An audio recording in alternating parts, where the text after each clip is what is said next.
touching ceremony, headed off by a beautiful ballad that Ricky Diaz played for Papa Z, and there was a lot of love in the room. What was the name of it? He wrote it for him especially, or No. It was a song by Tony Bennett, "The Good Life."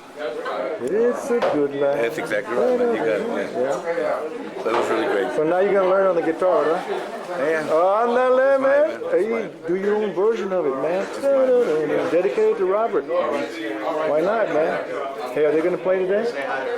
I don't know what's going on. I don't think there's going to be any. We don't really have too much room to set up to play. Hey, where's Javier at? Is he inside? On his way. Oh, he's not here yet. Yeah, because they have to go all the way to Dickinson. Ah, look, they're not here yet. Okay.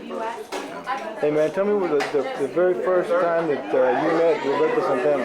Hey, get over here, man. The light's over here. The very first time I met Roberto Zenteno, it was. We were playing at the Zenteno bar, as a matter of fact, and I had just started playing with the guys. Now, tell me about the bar. They had a bar? Sure did. The family? Yes, the familia? Sure did, yes. And I started working with Norma. This was 1979. And I met Roberto at the bar. He was there with some friends of his, kicking back a few, telling jokes and stuff, So that was in 1979. That's when I met him. How about the first time you saw him play? That was earlier on. I think about 75 at I think maybe the Rio Posada. I'm not sure, somewhere. So who were you listening to when you were growing up, man? Oh, here in town. Here in town. Not on the record. Everybody knows what records were out. But when you were growing up, was there anybody here in town that you'd go see them live? When I was growing up, I remember when I first started playing, we used to go check out Edgar Winters, Johnny Winters at the Act 3 of Go-Go. We weren't even old enough to go in. We just hang around the parking lot and watch them through the glass windows. Now this was at the square? This was at Act 3 of Go-Go, right there on Main Street, where they used to have. What was the name Love of that? Street? No, Near on Love Main Street, where they used to have that Valiant's Pizza place. Okay. It was right next door. Right. Act 3 of Go-Go. Okay. Edgar Winters, Johnny Winters, and White Trash. Okay. And then after that, the Swingers, the Swingers over at the Latin Star all the time, And they were the first local band that I knew that were doing covers of Chicago with a big horn section and stuff. Yeah. I dig that stuff. Ray Romero and just Frank Partida. How did you start playing the guitar? What went on, man? When's the first time you said, I want to be a guitar player? I was 12 years old, and I had a tia. Now, what year was this? 12 years old? Hey, man, come on, man. Come on, man. This is the documentary. Oh, man. Here comes Bobco right here. Hey, what's going on? We're going to have to take a break. The station break, ladies and gentlemen. We'll be right back. What's your complete name? Complete name for the record. Who we talking about? Everything. Juan, tell me your name. Tell me your name if you can find it. Juan Alejandro. And how do you know this guy over here, this character right here? We used to drive a 55 Chevrolet, banged up in the back. Tell them about Inglewood. One time he stayed the night in my house, and the cattle cars. Mark Pinon, I grew up with these guys too. I'm from Magnolia. I know, Magnolia. And then Central Park. Well, Don't be trying to why take you want credit to go when there? credit ain't due. It's Magnolia, man. Here we go. Central Park. What's up? There it is, the big Central M. Park. Here goes Central Park. And, Up in Inglewood. okay, so how do you know Robert? Robert, I've known him for many years through musician friends like Mark and Artie. I used to be playing, but that was a long time ago. What instrument you play? Bass, but that's so long ago, it doesn't count anymore. I was just Well, you were a musician at the time. yeah, so I got to meet Who him. else, what kind of bands were around at that time back here that you remember from local? Swingers. Fat Emma. Swingers. Swingers? Jesse Casas and the Crystals. Yeah, and I hit and all that stuff. Well, you guys got the history here, man. Yeah, we do, man. And then, what was the name of the place where they played at? Latin Star, the Hurricane, the Stardust, the P8. Golden Fleece. The Golden Fleece, the P8, upstairs in the square. Yeah. The Market Square? Market Square. Upstairs in the square. Oh, upstairs on the square, también. Used to be right across the spaghetti warehouse. So when did you first hear the Centenos? When did you first hear Roberto play? You remember? Oh, it was a long time ago. Because I can't even remember. I went with my parents to see him. I don't remember. I couldn't tell you. And you quit playing? Yes, sir. Did you quit playing or are you still playing? No, I ran out of talent, so had to stop. Had to stop. Ándale. All right, brother. All right. How about you, man? You grew up over there. Tell me. Yeah, I grew up in Magnolia, and I grew up, as far as my recollection as a youngster, that's all I remember was Roberto. Roberto playing at the Tidelands, Roberto entertaining my folks' generation, you know, which is World War II, and a great man, a legendary figure. He bridged gaps through many generations of music, from the folk to the traditional Mexican to the modern contemporary. So Roberto was like the godfather, I think, of music. I think we don't realize who we lost. What were the times like back then, man? I'm understanding that they could play, but they couldn't go to the same places and socialize. Well, yeah, there was a lot of discrimination, but I think a musician and an artist are an exception. They're allowed to do things that the commoner wouldn't be able to do, because they're the entertainers. And Roberto was a great entertainer from Mexico, and he proved that. And even the last time I saw him, he proved it with his dignity and his charisma. I mean, Roberto was a special man, and I'm just privileged to know him and his family. Now, who are some of the other guys? I've heard some names, Roberto Compian, Right. Hector Guerra. I mean, who are some of the other people that you Those remember? are in the same generation. Roberto Compian, along with Mr. Zenteno, used to arrange and prepare musical scores for a lot of the great acts that would come through Houston back in those 50s and 60s. A lot of the great Vegas acts and Hollywood acts, they would come here, and those guys would prepare their charts, and they would have the musicians ready to play for them. So those cats they're in a group in their own, because they're from that generation. And like I said, Mr. Compian and Mr. Zenteno were great friends. And Mr. Compian is another man that was self-taught, would arrange scores for orchestras. I mean, that's very difficult to do. So they're great. They're all in that great musician group. There's not too many of them left right now. No, there isn't. And but I think the fact that Roberto, how he entertained, and that's all he did for a living. He was a musician and an artist, and he comes from that family that they were entertainers from Mexico too. So that's why he was so seasoned, so natural at it. What about the band leaders back then, man? Surely like the Ed Gerlachs and those kind of guys, would they pick up the good musicians, the Mexicanos, to come play in their band? Like if they were, hey, we got to have these guys, you know what I mean, to make our sound. Right, they did, but these guys too had their orchestras. They had their own thing going too. But that caliber of musician, of course, they were always recognized and always utilized as competent musicians. And we have those generations today. I mean, today and last night there was such a group of musicians, past and present, that it was mind-boggling to see all these different cats that were there. You know, cats that have made it, cats that are lucky to be alive. You know, Yeah. the musician lifestyle is very, very, very hard one. And that's another thing Mr. Zenteno proved, that he was able to raise a family with dignity and still do what he was doing, you know. So my hat's off to him again. Hey, man, well, thanks for your comments, man. Thank you, Appreciate sir. it. Mark Pinon. Okay. All right. Guitarist extraordinaire. You know, there's a lot of great musicians in Houston, man. You know what I mean? What is the bond between everybody, you know, here in Houston? It seems like everybody knows everybody and they hang out with each other and that kind of thing. Well, because like for instance, it's a small circle, and because you know, as far as we go back, Dave, you know that the music industry in Houston is overlooked quite a lot. So you know, we have to band together in order to keep on gigging. Everybody calls each other. Lets everybody else know, hey, who needs this and who needs that. You know, it's a tight community. You know, so. But in the business, did you have anybody you could look to say, hey, how do I do this? How do I do that? What pitfalls do I avoid? Was there anybody helping you out growing up? Or did you just have to wing it, man? See what's going on? I've been winging it all my life, Dave. So now you have to give your knowledge to somebody else. Yeah, knowledge. Not that you're over the hill, but you have a lot of experience to impart on other people. I have a bachelor's in BS, you know, so. And that's one of the things Robert and Compian and all those guys did, was they passed on this legacy that they started. That's true. That's true. It's been a hell of a legacy, you know. Roberto and Robert Compian and just you know, a whole bunch of people. You know, they kicked it off for us, so we got to keep on. And then his children continue the legacy. Exactly, you know? exactly. Yeah, so you know, it's the. How about the Villasenor legacy, man? What's going on with that, man? I know you got a boy that plays también, ¿verdad?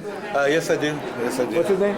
His name is Carlos. You know. Don't tell me you named him after another Carlos in San Francisco. You know, very inspirational character. He's been a mentor in my life too. So you know. Well, what about Santana, man? What memories do you have of listening to him when you were growing up? Well, you know, he's always been a musician that I've looked up to. You know, luckily I was able to meet him in the early '70s. You know, so and I was lucky enough to be backing up his lead singer last year in Vegas, so you know about that. So. And this is Andy Vargas? Andy Vargas. Okay.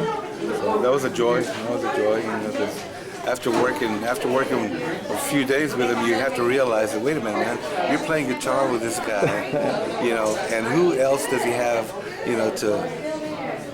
I mean, you're working with this guy that sings with Carlos Santana, okay? So what do you got to do? You got to buckle down and learn all the Carlos parts and stuff like that. You know, but also. But you realize that you're on the same level with him, and that's one thing. The Houston musicians, they never really gotten credit for the way they played, how good they are. There are too many musicians in this town that don't get enough credit. You know? Too many musicians that work just as hard and they're just as good as the guys that are making the big bucks. But it's like I said, you know, it's management, production. Without that, you're nothing really. Well, Artie, the family seems to be coming in. Here's the main man himself, Bobby. Yeah, this is Bobby. Roberto Jr. at your service. Here he is, ladies and gentlemen. Hey, hey, man. We'll be right back, ladies and gentlemen. We're going to take a brief intermission and talk to the familia. Just right there. Wash up, freshen up a little bit. Thanks. Everybody here for the celebration of Mr. Roberto Zenteno. You get on TV as soon as you walk in.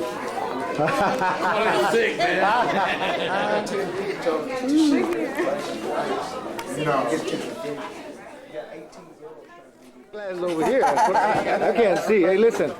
We're with Frank and Lola Lopez, ladies and gentlemen, and we're here interviewing people and asking them to give us their thoughts on, you know, Roberto Zenteno and the music in general, and just growing up in Houston around this type of music. What was it like, let's just say 20, 30 years ago? Not that they're all that old, but, you know, what was it like? Wait a minute. That was the Beatles. That was the Rolling Stones, the Beatles, and rock, and brass, and getting high. What was your first memory of Roberto Zenteno? We first, ashamedly, first got to know him 3 years ago at Sambuca. Yeah, but you had known of him. I had known of him, but I had not met him. And that's a totally, you want to know about his music or you want to know about our personal relationship with him? Yeah. Hey, anything you got, baby. Anything. He was a hell of a guy. He was a guy you could count on and make you smile. If you had a tough day, you just go to the club and just talking to him, he would just make you smile. And he's a super guy. Where are you? And he always played our song too, night and day. That's, Now, night and day. Now, whose song is that? that's Cole Porter. That's a Cole Porter tune. That's a song that he played for us. That's our song. Oh, right. That's good. Yeah, it's beautiful. the cross street. And he always. So he knew that it was your song? Yeah, we told him one time and he never forgot. Ever since then, every time we used to go in, he'd yell out, Lola, Frank. You know what? I heard a similar story earlier about. In fact, at the funeral, remember the guy said that Robert knew that speaker's song también. I just told him about Night and Day. Night and Day. Night and Day, that's your song. And I was his personal agent these last couple of years because they were taking too long on their breaks. And I would always yell, Hey, "You're going to take the breaks 5 minutes, Roberto." Really, truly. This was a non-paid position. Of course, I did it out of love, so he wouldn't lose his fan base. right. You know how it is when you take too long on your breaks. I have no idea. And through him, we got to know his band, and we were faithful fans there at Sambuca every Thursday night, waiting for the band to play. Did you hear the song that we wrote in his honor at Jerry's party? No, we got there too late. Would you like to sing it for us now? Well, it's a instrumental. Would you like to play it for us now? Yeah, And I'll hold the I will do it now. Okay, hand me the camera and you take over, baby. Yeehaw, man, I'm gonna put something heavy right here. Don't you want to talk to Ladies somebody and gentlemen, no, we're back here, ladies and gentlemen. I am going to talk to somebody else. But you were talking about Hector Guerra, he was a trumpet player also. Yes, and he was... You remember, what were the name of the clubs he used to play at? Well, this particular time, it was White Horse. the White Horse On Fannin. Saloon on Fannin. It was a private club at the time in 1968. 68 is 69. The year, the summer of '69, Frank was getting ready to leave for Vietnam duty, and we had relatives in, and we went out to party his last night at home, and we were at the White Horse, and Hector was playing El Cabrito. Now, how did he get this name? Do y'all know? I don't know. Do you know? I have no idea. I don't know. I don't know. Yeah, maybe it was his goatee. Oh, okay, That okay. makes sense. All right. But we danced to him all night, and the last song he played for us that night was The Shadow of Your Smile. Ooh, Tony Bennett. And that's what we danced to, the last dance before he went away overseas. Wow, man, you got songs for every part of your life, huh? Yeah. So but your main one is what, Nat King Cole? No, the Night and Day by Cole Porter. Oh, Cole Porter. Ella Fitzgerald's version is our song. Ah, okay. Yeah. What are some other songs that are your songs? How about As time goes by. Okay, Casablanca. Casablanca. What is it? White trash or white? What is it? I thought it was a new song. Oh, Manhattan Transfer, I think he sings it. I don't know. Come on, think. I'm thinking, but It's all right. pressure. It's about white something. I don't know. I don't remember. They always made fun of it because I thought it was a new song. Well, you remember some of the names of the other clubs that were around The back then? Tides. The Tidelands. Tideland. That was like on Main Street, right? Yeah, the Tidelands. What about the Shamrock? Did they The ever play at Shamrock the Shamrock? Hilton. There was a Snooty Fox. You remember a Snooty Fox? No, but I Over knew there on somebody Main that Street? was a very snooty fox. Leave Geraldo out of this. All right, ladies and gentlemen, we'll be right back. Las Cazuelas. I've heard of that. They used to have a dance club upstairs. Upstairs, private. Yeah, you had to go upstairs to the back door. Right. So After hours. Oh my, and y'all know all about after hours. Oh, Ladies yeah. and gentlemen, this has to be off the record. I have too much info. Okay. Valen, where did that name come from? And tell me who you are and how you're related to Robert Zenteno. Robert Zenteno is my grandfather. I'm David Zenteno's daughter. What did you also want to know? How did you get your name? Norma named me Valen. It was supposed to be Miles' name, but he came out a boy, so they named me Valen. Now, where does it come from, that Valen? I don't know. I mean, it's a unique name. No, I haven't heard it Norma before. made it up. It's a beautiful name. Thank you. Now, what do you remember about Roberto? Your first earliest memories. I'm not talking about just recently, but what were your first earliest memories? The jokes he used to say, everything. I loved my grandpa. So how often did you see him? When did you see him? How did I see him? When would you normally see him? Every day. I live next door to him. Y'all live next door? Yeah. Y'all grew up there, so you grew up next door. I used to live with him when I was little. Okay, so he raised you for part of your life then. Yes. Every time I would get in trouble, I would run next door to my grandpa. And what would he do? And he would tell my parents not to spank me. I loved my grandpa. Now, what year were you born? 1987. 87. Yes. So that was, I'm not even counting it up. So what are you doing right now? Are you a musician also? No, I'm not. I mean, I'm not talented at all. you have to I'm have some smart. talent. Okay, well that's a talent right there. But I'm not a musician. I mean, what do you want to do? Are you in college? What are you? I'm in school right now. I'm in high school. Okay, good. I want to be a doctor. That's a fantastic thing to be. Really, I'm serious. And I don't know if that will. What do you mean? What don't you know about? It's kind of no. You have to go to school for a long time. And? I mean, you have to go to school for a long time to be anything, right? I Why know. Why not be a doctor? I don't know. So what was it like growing up in the Zenteno household? Did y'all have parties? What?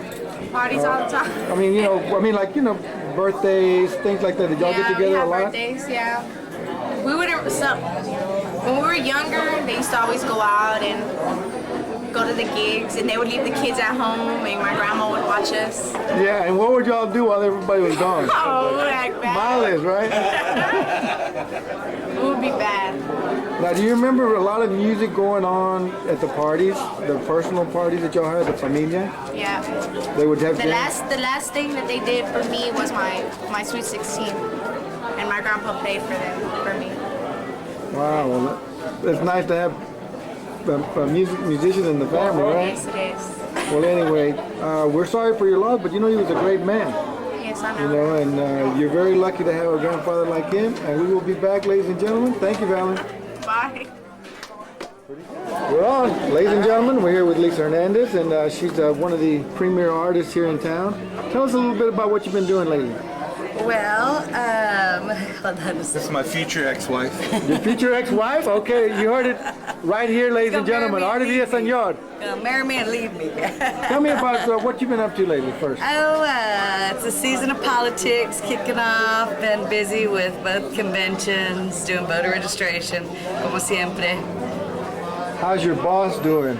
Oh, he's doing all right. I just got off the phone with him as I was driving Mr. up Paul here. of course, tax assessor collector. I was on the But phone tell me a with little him. bit about your artistic stuff. Where are you at right now? Well, it was funny. The folks that were in the funeral procession behind me and in front of me were laughing because my license plate say Muerte.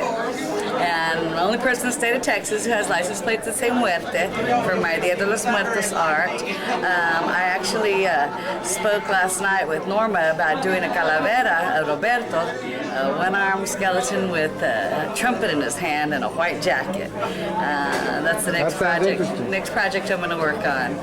Good. Well, I'm glad that you are at the forefront here for the movement. Let's say here in Houston. Well, I have a funny story. When I was in this place for Roberto's 75th birthday, he had a lot of his primos and compadres from Monterrey here, elderly gentlemen, and he came over and got me from the main ballroom and asked me to come here back to the VIP room, which is just the pool hall.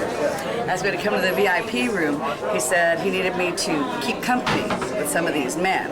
And I said, Roberto, are you pimping me off? He goes, ay, that's such an ugly word. Now go sit down. Tell me some of your earliest memories of the Zenteno family, Roberto in particular, and then the other ones. Well, Roberto's always getting after me. The first thing Norma said to me after Mr. Zenteno died is, she says, Lisa, who's going to kick our ass now? It is forever, no matter what time I'd get to the gig, he'd say, ¿A poco llegaron? Getting after me. He was a professional. And the last time I saw him was about a week before he died. I had walked into Sambuca.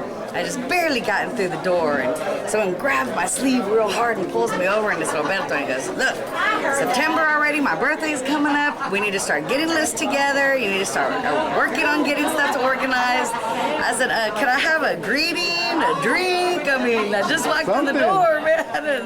And, Roberto, Ni saludan? giving me my marching orders and knowing that I was going to come through for him, always. How well do you know the kids? Well, Norma's got to be one of my best friends in the world. We're soul sisters. One night we stayed up all night. Roberto gave us a hoopty to drive because neither one of our cars were working that time, and we were out all. I know all about that. We were out all over the place. We come home, it's daylight. We walk into my place, just me and Norma. and I had this bottle of vampire wine from Transylvania that someone had given me, and Norma goes, let's open it and let's take a vow to each other. Oh, blood sisters. And we did, we sure did, and then we spilled it all over my waterbed. Well, anyways, thank you, Lisa. We Sure. appreciate sharing with us, okay? We'll be talking to Absolutely. you after station identification. We're here with Paula Garza. Tell us a little bit about yourself and how you related to everybody here, and give us your thoughts on Roberto and the familia. Okay, well, when I first came to Houston, I didn't know Houston. My brother and I, we both came to Houston. And this is your brother, what's his name?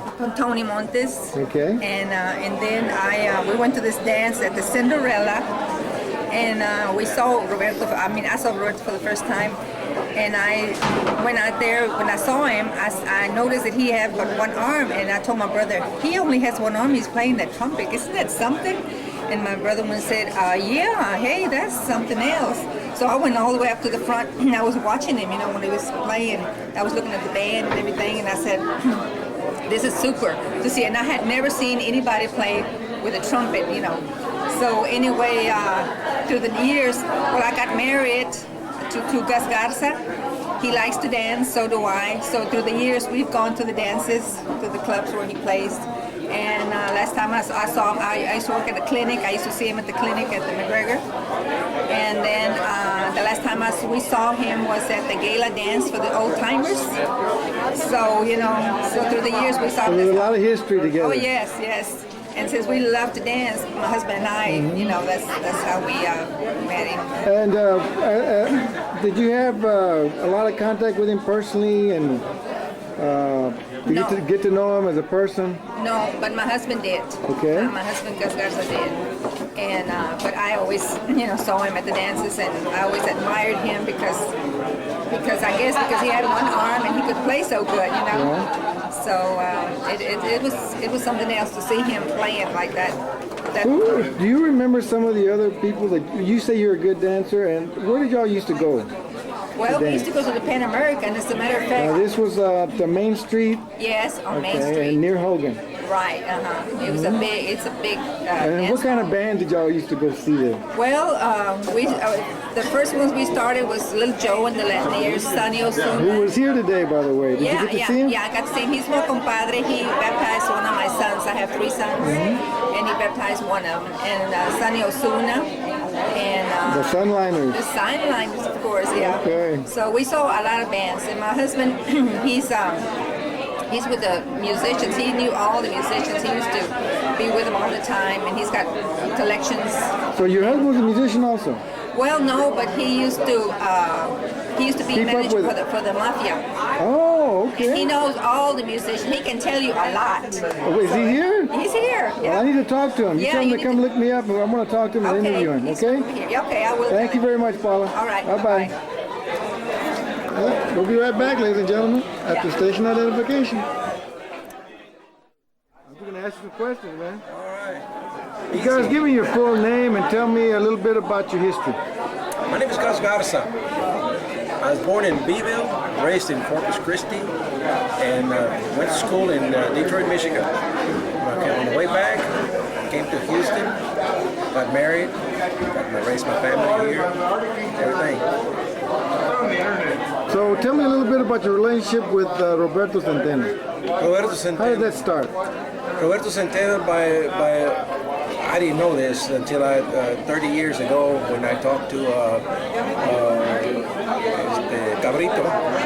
Now this is Hector Guerra. Hector Guerra, finding out that he was one of the 3 trumpet players from the Orquesta Falcón. And I used to go a lot of dances around Corpus, Beeville, Victoria, different areas. And I met the orchestra, but never dreamed that I was going to wind up meeting Roberto and Cabrito into Houston. And I started working at the Pan American as an MC and working at the door for 17 years. Now the Pan American is a nightclub in Houston at the near North Side, right? Right at the entrance of North Side, right, on North Main. Now is that across with the Papa Burger? Caddy corner to the bar. Caddy corner. It's not there anymore, right? No, which one? The Pan American. No, the Pan American, no. I think the last dance in the Pan American either was in 78, 79. So what kind of, who played there? Who do you remember? Well, actually, this was the home of Tejano music when it started. But when it started, it was more like tropical bands como Pepe Hernandez. That was one of the biggest bands, and Enrique Tovar. And then on the Tejano scene, Isidro Lopez, Cris Sandoval. At the same time, that's when I came in here in '62. I didn't get involved in the music scene here until '63. But I had a friend of mine that was doing the dances in Corpus, and through him, I blend one thing with another. I met the owners of the Pan American, and a friend of mine, Domingo Peña from Corpus, used to give me the numbers and the names of different bands from South Texas. So I was blending one thing on, all of a sudden the Pan American were Sonny and the Southern Liners. Sonny Ozuna. And yes. Now, where were they from? San Antonio. San Antonio. Okay. And then you had a band that was from Laredo. It was Cris Sandoval.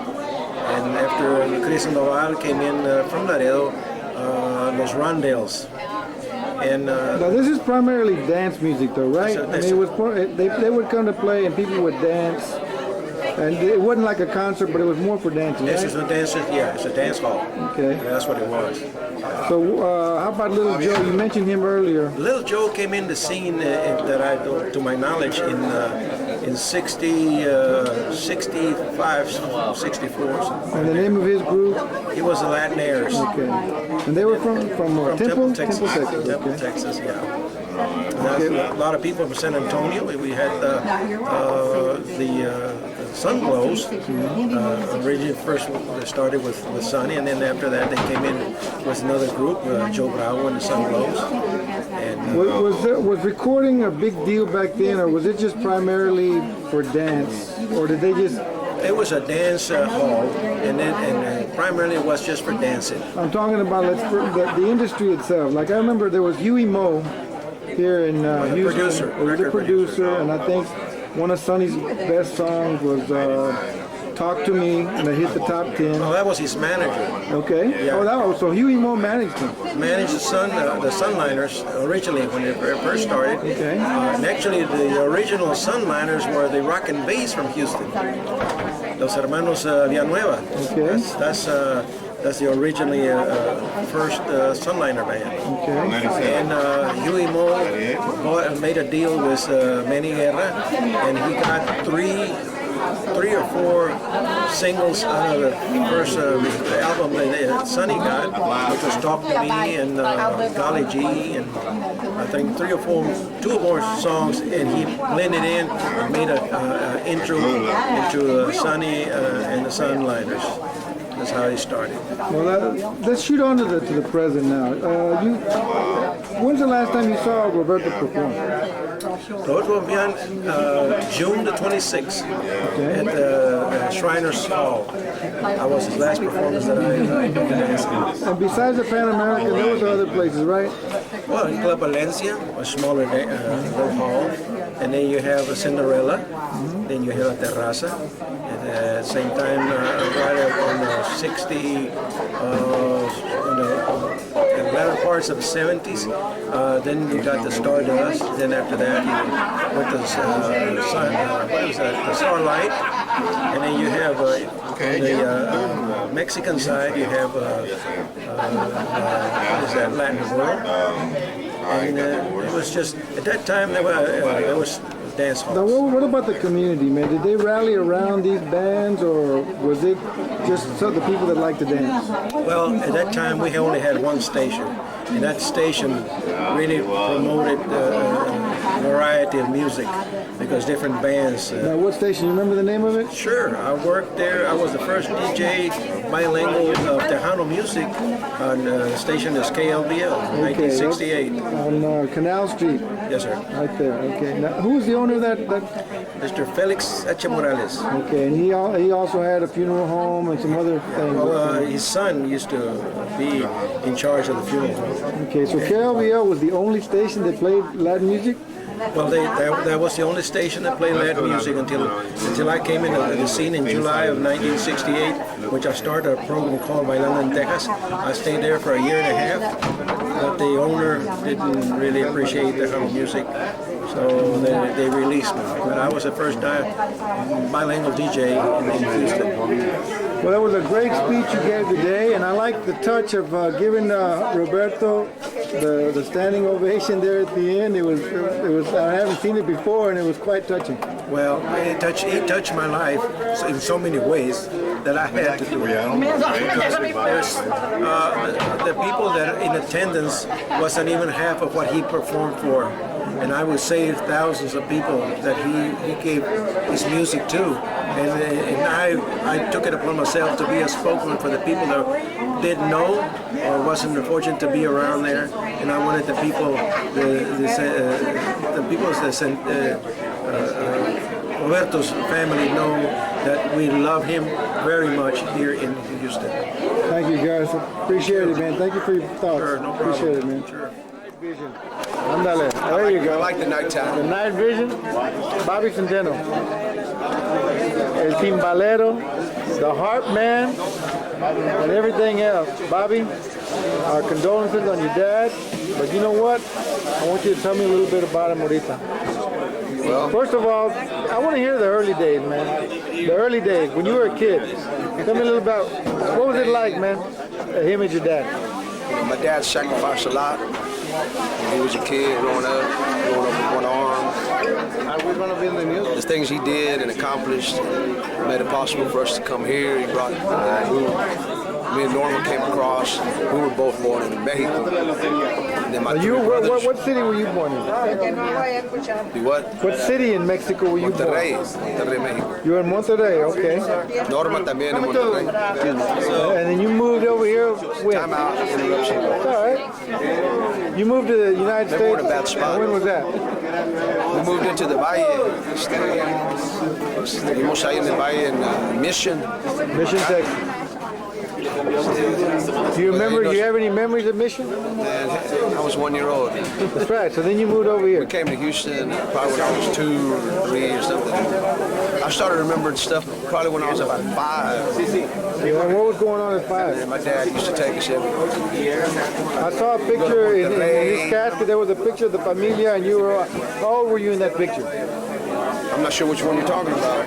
Well, all y'all, I mean, you look like about, you were 12 years old. Just let me talk. Just let me tell you what I know about my dad. That he was a hell of an individual, and he did whatever he needed to do to make it possible for us to have what we needed, including, in my opinion, sacrificing maybe some huge opportunities to be able to travel and play with the big bands like he used to, because he wanted to be home and make sure that we weren't out of line, cortate pelo, trying to keep us, you know. He made a lot of friends and had a lot of family that loved him. He'll live on in his music. He was the star of my life, and I'm glad that he and I had a chance to iron out our differences, because when I was younger growing up and he was younger, we had our differences and we didn't speak. We were angry at each other for a long time. And we had a chance, thank God, to get together and say we're sorry. My dad and I were tight. He knows how I felt about him. I know he loved me. And he'll live on through us. I'm Roberto Jr. at your service. I got a son, we got brothers. The música will live on and the legacy will live on. When did you first start playing? When did you know you were a musician?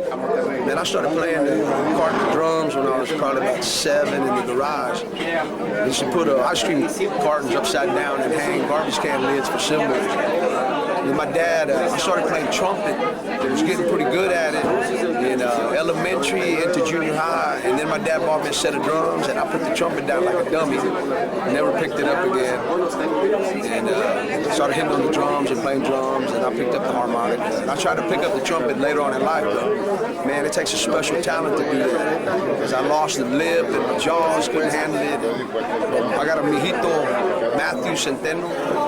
He's the other branch of the tree that's still growing strong, and he's playing trumpet. And God willing, he'll never be as good as Dad probably, but he would have wished, like when you have a son, you wish everything better for them. So it's up to them, You teach them right from wrong and hope they do the right things and excel and grow strong and keep it going. Now, when you were young, did your dad take you around to hear the other older musicians, or what was your exposure to the music scene at the time when you were younger? Man, when I was young, like I said, a lot of my younger years, my dad and I spent traveling around. I was supposed to be a great example for my little brothers, and I was, I wasn't into bad things, like robbing and stealing and shit like that. My dad and I got into it. I left home for a long time, so I didn't get some of the exposure that Norma and some other brothers got. I grew up listening to rock, Norma, rock, and Jimi Hendrix. He introduced us to the Latin part of it, because he played all the good old stuff, El Espada, the boleros, las románticas, las polkas. And then we started jamming with him, and little by little got more exposure to the Latino thing. And now we do anything. So if you need a gig, www.zenteno.com. You can reach us through there, and we're going to keep posting what we're going. We're going to keep the show going. Thank you very much. All right, brother. Thank you very much, Bobby. Hey, man, we love you. Love your old man, too, brother. We'll be back. Thank you, buddy. The Acosta brothers. They got a hell of a familia, too, man. We're in a fade in. Come on closer. For the record, baby, tell me what your name is and how are you related to Roberto Zenteno? Okay, well, my name is Miranda Zenteno, and I am Robert Zenteno's granddaughter. Okay. So, tell me a little bit about your grandpa. What do you remember about him? Well, Grandpa was a jokester. He always had something to say, something funny, and even if he was gonna get mad at you, you couldn't go back. You couldn't. And he would tell us, don't do this and don't do that, but it was all out of love, and we're gonna miss him and his jokes and his noises that he made and everything. And we're gonna miss seeing him with Grandma, and that's a big thing. Well, I asked one of your cousins earlier what it was like to grow up in the Zenteno household. What was it like for you? It's wild. Well, you're gonna have to get a little bit more specific about that. That's kind of tough. Wild in what sense? Did y'all get together as a family for parties and birthdays and Oh yeah, we always partied. There was always a party. The Zentenos are known for partying, so. Now, was there a lot of music involved at the parties also? It wouldn't be a party if there wasn't music. So it was always music and laughter and family, all the time family. It's gonna be a slightly different now, but it's okay. What about your artistic endeavors? Tell me a little bit about what you've been doing the last few years. Well, I've been teaching a dance group, so I've been involved in that, and for the past couple of years actually. And that's do you think this has been passed down? This creative, artistic vein has been passed down to the Zentenos? Oh yeah. It's a blood thing? Oh yeah, every single one of us, granddaughters, kids, everybody has the blood, the talent blood, so. And it'll be passed on to our kids. So let's say you have to tell your kids later on in life a little bit about your grandfather, what would you tell them? Let's say you're talking to your own kids. You're saying, look, you don't know your grandpa, but this is who he is.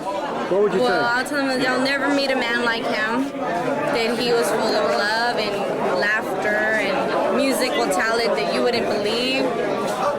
And I wish they could know him. Well, Miranda, our condolences to you, but you know what? He was a great man, and you're lucky he was there for you. Oh, yeah. And we'll celebrate his life today and think about him in the future. Thank you for giving us your thoughts. Appreciate it. Now here we are for the record. Tell us your name and how you're related to Roberto Zenteno. Matthew Zenteno, his grandson. Yeah? Yeah. And tell us a little bit about what you're up to. What are you doing? Going to school right now. Where? Up north in Connecticut. Figured open up a couple more doors for me, get some opportunities. Now what's the name of this school you're going to? Hotchkiss. And what are you studying? Just high school, so you've got the math and the English, pretty much everything. You got anything in particular that you would rather be doing or that you want to be doing later on in life? Something involving music. I play the trumpet right now. You know, I keep it in the father's footsteps, a grandfather's footsteps. So what did Roberto do to inspire you about the trumpet? Now where did that come from? That was his life, man. He stuck with that trumpet. And then my dad kind of told me, you should pick it up because your grandpa plays and make him happy if you play it. So I picked it up, and then just hearing my grandpa play, I was like, you know what, it's pretty cool. Like, the trumpet's cool, so I picked it up and just keep that going. It's in the blood, so. So are you playing now with a group? Or Yeah, no, I just play in a band in school. And then when I finish high school, if I go to college, I'll probably be in a band there, you know. Well, for the musicians in the audience, the type of trumpet that Roberto plays, can you tell me a little bit more about the detail about the type of trumpet and the sound that he gets? And he had a whole array of trumpets, but the one I remember the most was this pink cornet he had. It was pearl lining, and I remember the day he got it. He was like, "Look at this," and he opened it up. Man, that was something else. And the cornets, because they're smaller, they have a higher pitch, so that you hear that a lot in his music when it hit them Latin notes and whatever. So he was Latin jazz, man. He was key on that. So how did he influence your playing? Man, it was just I used to live with him back when we were having some financial problems or whatever. And me, my mom, my dad, and my sister, you just talked to it. Moved in with them. I remember I love ice cream. You can see my body weight slip over. But when the ice cream man would come by, he would come out with the horn and play with the ice cream man song. He would play alongside of that, just every little thing. He was always there with the trumpet. Well, our condolences to you, man. Thank you for sharing your thoughts with us, man. And he's going to live on through your music. Definitely. And through your whatever you do, he's part of you. Yeah, we got him. Thank you very much, brother. Bye-bye. Ladies and gentlemen, Bob Garcia, better known as Bobco. What's going on, Bob? Here today to say goodbye to a good friend, talented artist, and looking back at how I met him. How did you meet him? I met him through your older brother, Rudy Acosta. I just moved up here 1972, 73, and we were hanging out, partying and stuff. And through your dad, Sherry Acosta, said, "Come on, guys, we're going over here. These great musicians are getting together late at night." Now, where were these places, these late night gigs? Well, it's not late at night. This is somebody's house. This is Roberto Compian's house. Okay. And we go over there, and these guys just get together, coming off from work, and they didn't stop. They just kept going. And what's so neat is that they get together there, their wives, their families there, and they start jamming, and just keep drinking and eating till the sun came up. And that's how I met Roberto Zenteno. Yeah, God, so wow. Yeah. And the other little thing that I learned from Roberto is a little handshake. Now, what was that deal? Special way to shake hands. Come in there, he'd put his hand in there, grab it and squeeze it, and you knew. He says, "This is the way. The next time I see you, this is the way we shake hands." Oh, the secret handshake. Secret handshake. I don't know how secret it was, but that's what he taught me. And when he'd see me, that's the way we shook hands. Oh, man. Put his spit in there and always shook. So, and I don't know whether he was just doing that to be nice to me, but I always felt that was very special. And that's why I'm here today, to pay homage to a great person that cannot be replaced. And he is a trumpeter. There's no way you can convince me he's not up there blowing that trumpet with Gabriel. I always told him, I was naive. I didn't know what the instrument was called. I always called it a horn. He said, "No, it's a trumpet, una trompeta."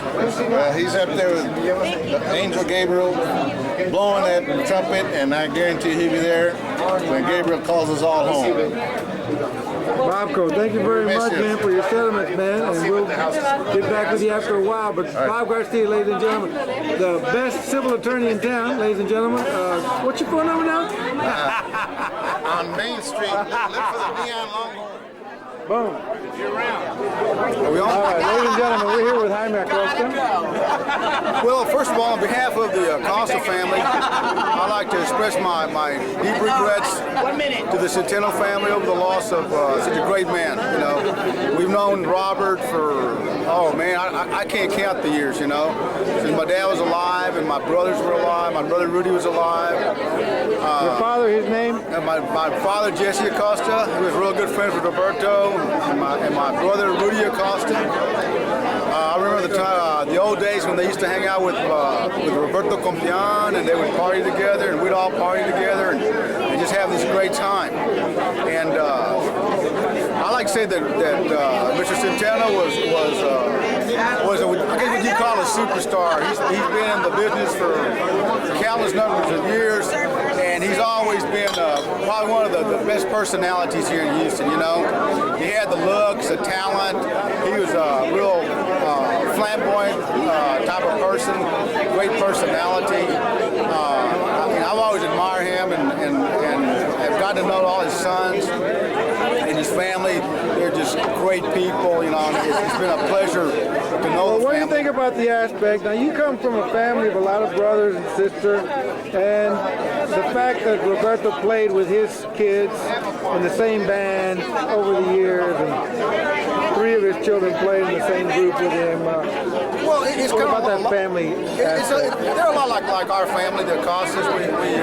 We played ball together and we partied together, and they've been so close all these years. You know, he's very lucky to have talented sons and daughters that played with him and just spent a lot of time with him. You know, he's very lucky. It's like we've been very lucky to be close to our families. I really admire that. They're a special family, and of course, Roberto was a very special person. As far as music, you grew up here with the time of the Pan American and the Latin world and all that. What do you remember about those 60s?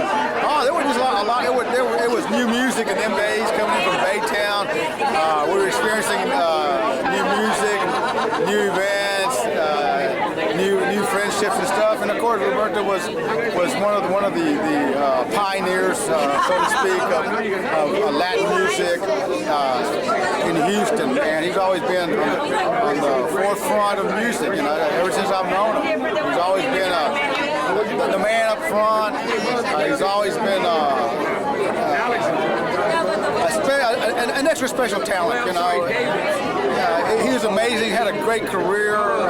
He touched a lot of people. He influenced a lot of musicians. You know, I'm sure his family. What kind of legacy do you think he'd be leaving the Houston community? Oh man, like I said, he's one of the. I think that when I was growing up, that he was one of the first Latino superstars over here. You know, he was a band leader and he had his own group and he played at various clubs and he was outstanding. You know, I've always admired him. You say you introduced to him by your father? Yeah, my brother, my father had known him for years, and they partied together, and my brother partied with him, and every once in a while I'd hang out with him and party with him too. You know, it was exciting. It was a lot of fun. Now there was a lot of musicians in that era. You remember some of the different other musicians that were in Roberto's era? Excuse me? The musicians in Roberto's era. Oh yeah, like I said, Roberto Compian used to play. I remember Cabrito. This is Hector Guerra. Hector Guerra. Paul Estrada, one of the greats, you know, we used to party with him, and just like all these musicians, you had to hang around together and play music for each other. I've heard that they used to go to these clubs like Las Cazuelas or Las Brisas, and after hours and jam with each other after they got off their gigs. That was kind of an automatic. After the gigs were over, they'd get together and eat together and drink together and sing together. You know, know, it was just a great atmosphere to be at that time, you know. So what's your lasting impression before we leave? Jaime Acosta, attorney at law with Acosta family, about the Zenteno family and what they've meant to the Houston community. I want to wish them the best, you know, that they're still, even though that the patriarch of the family's gone, they've got a legacy to work around. I wish them the best, because they're going to be progressing just like Roberto did. You know, they're going to be talking about them years to come, you know, and when their time comes, they'll leave a legacy for their children. Thank you, Mr. Garza. Appreciate it. It's an honor to know all the family all these years. Ladies and gentlemen, Javier Zenteno, the man. I'm very sad. My father passed. Hey, join me in a toast to Roberto. Let's have a toast to, hey, right here. I'd like to toast you to Roberto Zenteno, one of the great musicians around. He had a great family. He was a great man. We shouldn't mourn his life. We should celebrate his life. You know, he was a great example of a guy that worked hard, is talented, and became a vato pesado, you know. This is Mr. Zenteno. Hey, Roberto, we love you, man. Hey, that's cool. Woo! Got it, man. We're in. Ready? Hi, Grandma. It's Angie. Now tell me a little bit, Angie, before you get away. Okay. Tell me who you are, what your full name is, and how you're related to Robert Zenteno. I am Norma's daughter, Angie Hart. I'm 30 years old today, or, well, I'm almost 30. When's your birthday? June 18th. All right, great. Just passed. And this has been a beautiful service. And I always think about the time Grandpa told me, Mija, what do you have all that makeup on for? You think you're a movie star or something? And you are. And I'm not. But, and I don't have any makeup. I don't even wear makeup anymore. It's so funny. I always think of that. But that's all. I just wanted to say hi, and I love you, and I love Grandpa and everybody else. I want to know a little bit about when you were a kid. What do you remember about your grandpa when you were a kid? Well, I always liked to dance, right? And he used to always laugh at me because I'd be dancing like this, like a chicken. So that's probably what I remember the most. And going and singing play all the time. It was beautiful. It was great. Did the whole family go see the people play, the musicians in the family? Oh yeah. I mean, all was the it time. a family thing or? It's a family thing. Even my father, which my parents divorced, he was there today, and he loves my grandfather still. You know. So, are you a musician or what do you do? No, accounting. You know I'm a CPA, right? Oh no, get me off camera. No, I'm probably the only one out of everybody that doesn't play. So that's it. I don't dance. I dance. I do dance. That's okay. You can be creative accounting. Have you ever heard of I've had a couple of Enron? shots of tequila, and I don't drink tequila. So what else? Tell me some more stories about, you growing up with the Zenteno family. What do you Well, remember? for a while, I lived with Grandma and Grandpa my senior year in high school. It sounds like everybody lived with your grandparents. I know. And all I can remember is you're not dating and no makeup. Home for the wayward Zenteno. Exactly. But he was a good man. I loved him. So. Yeah, and what about the parties and that kind of thing? Y'all have birthday parties? What? Birthday parties were good. Do you remember your birthday parties? Yeah. Was there like music all the time? Yeah. I mean, it was, I don't know. I'm done. Oh, you're done. Well, ladies and gentlemen, we're not done. But we'll be right back after station identification. Strike, fade. We are shooting. Ladies and gentlemen, Norma Zenteno.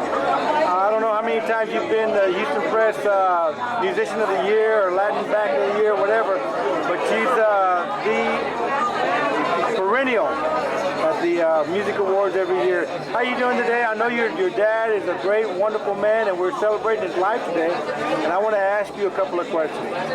Tell me what it was like growing up with Roberto Zenteno. I can't even describe it. Let's go back to when you were like a 5, 7-year-old. No. My father, remember when he spoiled the heck out of me? just everything. Taught us everything that we know. Loved to take me to the zoo. Back in those days, it was free, you know. Right. But oh my God, I was the one he took. Every time we'd hang out, you know. I mean, I'm his firstborn, of course, and the only daughter. So I think for a while there, until all the boys came, and then. Now, where do you fall? Where do you fall in the kids? I'm the oldest. So you're the oldest, and then. The oldest. And then I have my 4 brothers. I have Bobby right behind me. Okay. And then I have Ernie right behind him. And David. And I have David. And then right behind him. And then I have Javier as my youngest. And so all 4 of them. And of course you know them all. What was your in this movie? And they're all beautiful. So I grew up, you know, knowing how Dad was very temperamental because he's an artist, but also, like everyone said, I mean, temperamental like what? You know, he was expressive about his emotions or what? About everything. Now, what did he get upset about? Just whatever made him mad, you know, he'd be mad. Well, the thing is, later we learned, when we grew up a little bit more, that Dad, you know, worked at night. He was different from the rest of our friends' dads. He was a night owl because he was a musician. So we learned that we had to be, you know, quiet during the day, which is hard when you're a bunch of crazy little kids, you know. But, you know, Dad was just always very cool with us. That's when he got angry. He wasn't getting his rest, which now, as a musician, I totally understand. You know, all my brothers and I do. Everything that he ever told me, ever, was always good advice. I was kind of a creep when I was younger, because we all got through our teenage... Were you right off the bat a musician, or when did you become a musician? No. Well, I mean, I grew up listening to Dad, so, you know, when I was little, I mean, he took off on tour. I got to stay with my aunt and my uncle in Monterrey, because Mom wouldn't let Dad go on tour without her because he was too cute. She had to watch over him to make sure the girls don't get him. She told me this too, because I asked her, how come I was always at Thea's house and Grandma and Grandpa's house? But in all honesty, they also, well, at that time, my Theo, he's a musician too, a trumpet player too, would go to work, but I would stay with my Theo or go with him sometimes, or with my grandmother and grandfather. And so I was always around the music, but they explained why Dad, you know, was out of the country, which we were in Mexico, he was in the United States, Canada. You were born where? In Monterrey. In Monterrey, okay. All right. But anyway, we stayed there a few years, and even when we moved back into the States, I still got to spend a lot of time with my family in Mexico because he was touring, you know, and so it was so interesting. I've had a beautiful, colorful life, and I know Dad, oh my God, I mean, you've seen the pictures, you've talked to the people, he had some kind of life. Such a beautiful... Well, you know, not very many people get to play with their parents or get to work with their parents. What was that like? I mean, you know, being on the same stage with your father. What did that? I mean, you know, what did that make you feel like? In all honesty, we grew up. You know, my dad showed me so many things. We did so many things.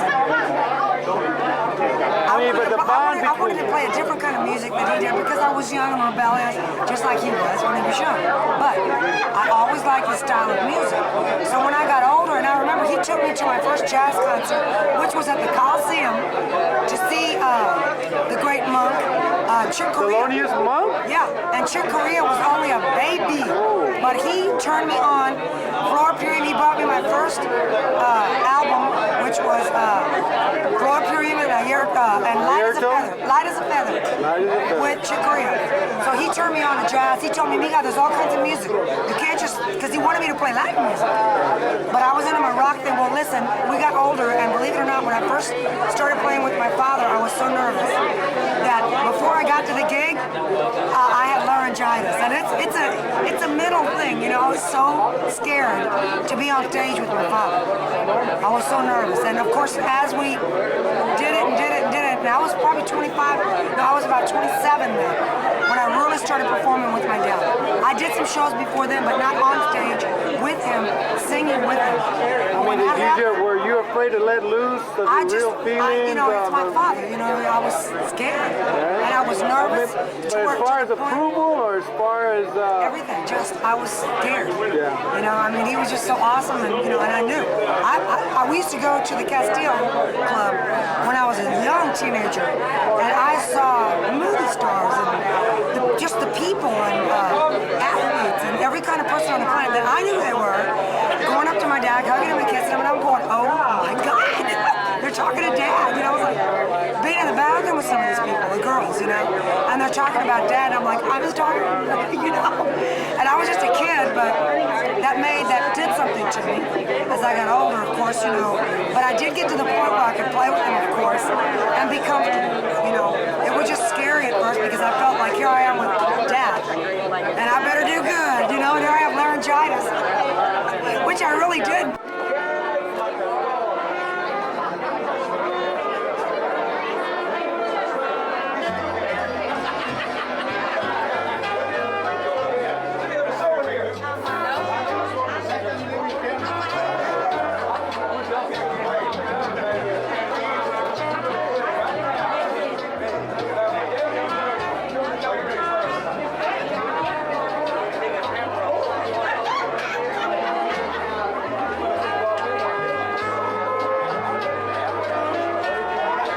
Artie Villasenor, ladies and gentlemen. There he is.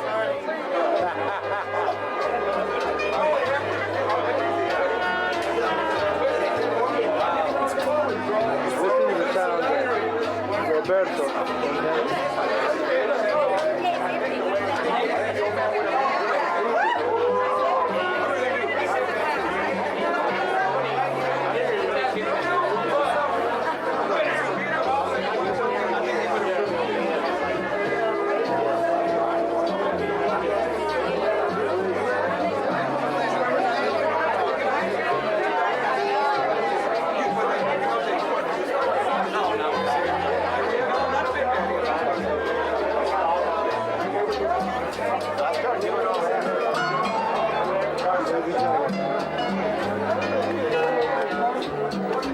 Where is he? Number 58? There he is, ladies and gentlemen. The man himself, Roberto Zenteno, el rey.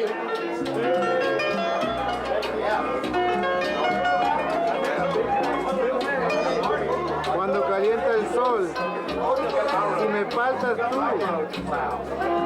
un viejo amor.